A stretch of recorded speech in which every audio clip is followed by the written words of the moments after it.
trapped and running out of breath while stuck in a tight underground tunnel, nicknamed the Cave of Death. What began as an exciting cave expedition for Jennifer Galbraith and her friends became a horrifying struggle for survival, and in the end, only one would return. This is the Gollum Cave incident. On Wednesday, August 17, 2005, in Provo, Utah, a young woman and a group of friends were at a restaurant and ended up discussing a hidden cave on the side of Y Mountain named Gollum's Cave. This mountain is also next to Brigham Young University's campus. So many local students knew about the cave's existence. Just a year before, two young cavers named Spencer Coles and Judd Zimmerman had fully explored the cave. And with it being covered in nearly a foot of water and only 4 feet tall, it didn't seem very hospitable at first glance. For starters, it required anyone who entered to crouch down in order to get inside. Then, once inside, you would have to walk along a nearly 100-foot tunnel in a shallow stream of water. This didn't seem like a fun idea to most. However, those who knew about the secret cave inside just found this as an obstacle to overcome. For those brave enough to enter the secret part of the cave, to get inside you would have to lower yourself through an 18 by 24-inch water-filled hole in the ground. This hole was so intimidating that even those who knew what was on the other side would become hesitant to jump in. That night, the young group decided they wanted to see this secret cave for themselves.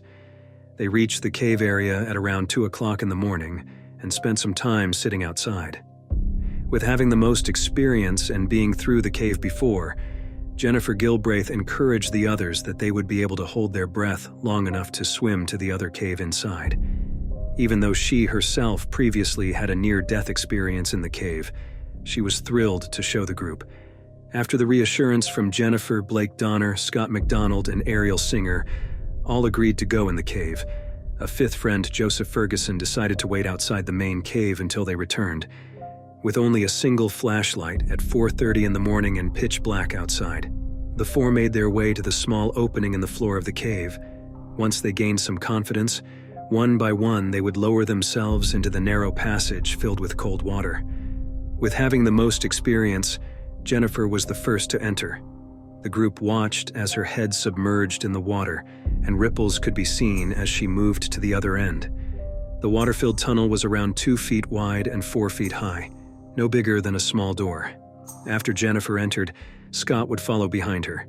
Then, shortly after, Blake and Ariel joined, with all three of them following the direction Jennifer pointed out. The four of them decided to attach a rope to the main cave and lead it through the underwater tunnel, which was then tied to a piece of wood in the inner cave. In such a cramped tunnel, they might not have thought a rope was needed to find the way back to the entrance. It seemed like something you couldn't miss. However, a previous caver named Brian Lamprey discovered that wasn't the case.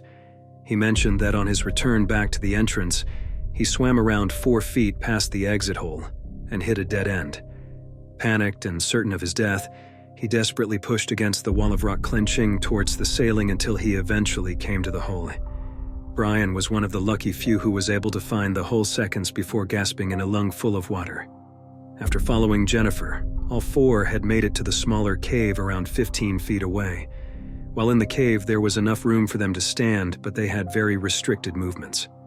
With the cave being 6.5 feet tall and peaking 9 feet in the center, around 3 feet of airspace was available above the water. No clear plan had been organized on how long they would stay in the cave, so Joseph sat outside waiting for his friends to return. After nearly an hour, Joseph wondered what was taking so long and decided to walk into the cave. He looked at the watery hole and concern started to fill his face. There was no sign of light or movement from the group. The time was now 5:30, and Joseph was terrified and didn't know what to do. After calling a few friends who were familiar with the cave, he decided to call the police around 6:20 a.m. Jennifer and the group were most likely out of breath after making it into the inner cave. As soon as their mouths made it out of water, they would have taken deep breaths of relief. However, the air quality in the small cave space was bad due to it not being the regular level of 21% oxygen and 79% nitrogen. This and other factors caused a carbon dioxide buildup, so the more oxygen they breathed in the small cave, the less they would have. Gollum Cave was a limestone cave. Things like seepage from plant decay and erosion are common in those caves, which would cause carbon dioxide buildups. Police also discovered that there were candles left burning inside from a previous explorer, which also would have depleted the amount of oxygen available. With little to no airflow, carbon dioxide became a higher concentration, which was a problem. Even if they stayed for a few minutes, the poor air quality and higher carbon dioxide levels would have diminished their thinking, moving and breathing, and made their return swim unsafe. Once Jennifer and the others made it to the cave, they would have realized they could barely breathe and should retreat back to the entrance. But because the hole was so small, only one person could go at a time. Jennifer was the first one to try to return back. However, she wasn't able to find the exit hole and eventually ran out of breath.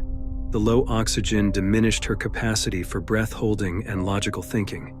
If the oxygen level was around 10 to 13% in the inner cave, she would have had only less than a minute of breath holding before passing out.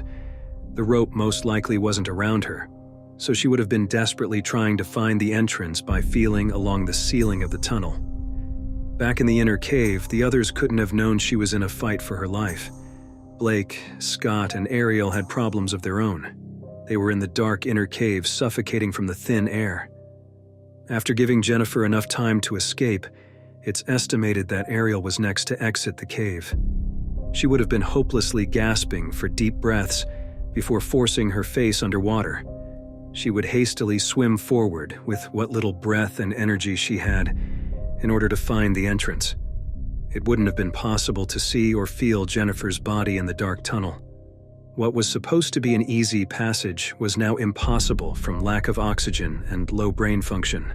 In her last few moments of fear, Ariel couldn't have noticed her dying friend because of her own desperate need of oxygen. Back at the inner cave, both Blake and Scott would have been in the darkness, inhaling the bad air for several minutes. Along with panic, their oxygen capacity and brain function too would have started to diminish. Seconds in the cave felt like hours, and eventually the next friend would enter the water-filled tunnel. With Blake already being in a declining state, he urgently swam as fast as possible, without trying to get too exhausted. Seeing his friends' lifeless bodies around him would have alarmed him and confused him on which direction to go. And in a state of even more panic, he might have realized Ariel wasn't moving and he needed to force her body through the hole to save her. He quickly would realize that in a tunnel as tight as this, moving past or pushing anyone forward would be an impossible task. With Scott being the last person in the inner cave, he waited there in the dark alone, unknowing of what happened to his friends. He was eager to leave. He somehow would manage to gain the courage and take final breaths before diving back underwater. While rushing through the tunnel, his trip would be stopped short when he ran into his friends. In such a panicked and declining state, he most likely fell unconscious instantly. The police who arrived at the cave would soon realize it was not a simple task to try and save the group who were stuck inside. They began pumping air in the cave while pumping water out of the cave in an attempt to replace the bad air and create air pockets in the tunnel for rescuers to enter. Upon entering the cave, they discovered the body of Jennifer Galbraith floating lifeless in the tunnel. After hours of pumping, they found the bodies of Ariel, Blake, and Scott close to each other, facing towards the entrance hole. With information provided by Joseph Ferguson and evidence from the scene, autopsies determined drowning as the cause of death. In the span of just 15 feet, 4 friends died. The opening of the cave was filled with rock to prevent the loss of more lives.